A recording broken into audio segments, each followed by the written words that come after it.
നമസ്കാരം.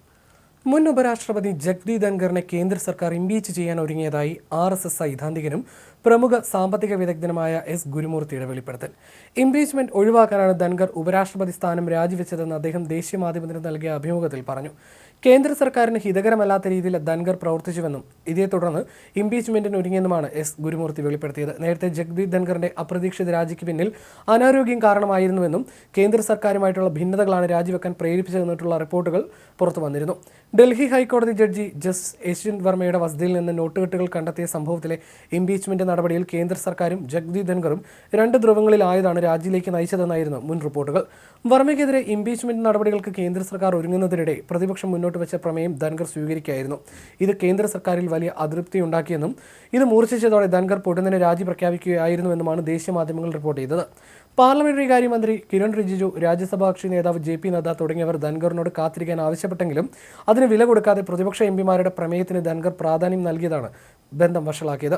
രാജിക്ക് തൊട്ടു മുൻപ് വരെയും ധൻഖർ പ്രതിപക്ഷത്തിന് അമിത പ്രാധാന്യം നൽകുന്നുവെന്ന പ്രതീതി വന്നതും രാജിക്ക് കാരണമായെന്ന് റിപ്പോർട്ടുകൾ വന്നിരുന്നു.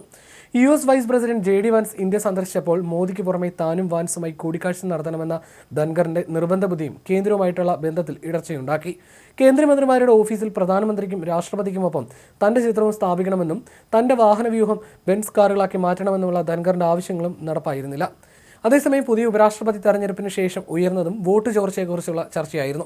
2002 ഭൈരോൺ സിംഗ് ഷെഖാവത്തിന് ശേഷം കുറഞ്ഞ ഭൂരിപക്ഷത്തിൽ ജയിക്കുന്ന ഉപരാഷ്ട്രപതിയാകും CP രാധാകൃഷ്ണൻ എന്നാണ് കഴിഞ്ഞ ദിവസം വരെ പ്രതിപക്ഷം കരുതിയിരുന്നത്. ഷെഖാവത്തിന്റെ ഭൂരിപക്ഷം 149 ആയിരുന്നു. എല്ലാ കണക്കും കൂട്ടിയാണ് രാധാകൃഷ്ണന്റെ ഭൂരിപക്ഷം കുറയ്ക്കുമെന്ന വീരവാദം പറഞ്ഞത്. അത് നടന്നില്ല.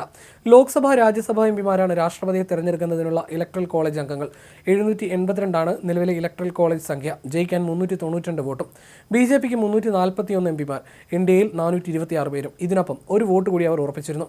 YSRCPയുടെ 11 MPമാരുടെ വോട്ടും NDA സ്ഥാനാർത്ഥിക്ക് ലഭിച്ചിരിക്കും. അങ്ങനെയെങ്കിൽ CP രാധാകൃഷ്ണന് കിട്ടേണ്ട വോട്ടുകളുടെ എണ്ണം 436 ആയിരുന്നു. ഇതിൽ നിന്ന് ഒന്ന് കുറയുന്നത് പോലും BJPക്ക് തലവേദനയായി മാറുമായിരുന്നു. അത്രയും വോട്ടാണ് BJP ഉറപ്പിച്ചത്. പക്ഷേ അതൊക്കെ മേലെ കണക്ക് പോയി. രാജ്യത്തിന്റെ 15ാമത് ഉപരാഷ്ട്രപതിയായി NDA സ്ഥാനാർത്ഥി CP രാധാകൃഷ്ണൻ തിരഞ്ഞെടുക്കപ്പെടുകയും ചെയ്തു. 452 വോട്ടുകളാണ് അദ്ദേഹത്തിന് ലഭിച്ചത്. ഇന്ത്യ മുന്നണിക്ക് വേണ്ടി മത്സരിച്ച സുപ്രീം കോടതിയിൽ നിന്ന് വിരമിച്ച ജസ്റ്റിസ് B സുദർശൻ റെഡ്ഡിക്ക് 300 വോട്ടുകളാണ് ലഭിച്ചത്. ജഗ്ദീപ് ധൻഖറിന്റെ അപ്രതീക്ഷിത രാജിയാണ് പുതിയ ഉപരാഷ്ട്രപതി തെരഞ്ഞെടുപ്പിന് വഴിയൊരുക്കിയത്. അതായത് ഭൂരിപക്ഷം 152. പ്രധാനമന്ത്രി നരേന്ദ്രമോദിയും ആഭ്യന്തരമന്ത്രി അമിത്ഷായും വ്യക്തമായ നീക്കങ്ങൾ നടത്തിയിരുന്നു.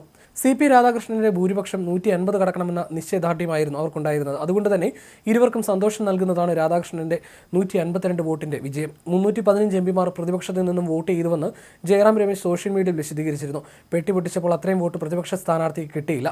രാധാകൃഷ്ണന്റെ ഭൂരിപക്ഷം പ്രതീക്ഷിച്ചതിലും കൂടുകയും ചെയ്തു. ഉപരാഷ്ട്രപതി തെരഞ്ഞെടുപ്പിൽ വിപ്പ് നൽകാൻ പാർട്ടികൾക്കാകില്ല. ആർക്ക് വേണമെങ്കിലും ആർക്കും വോട്ട് ചെയ്യാം.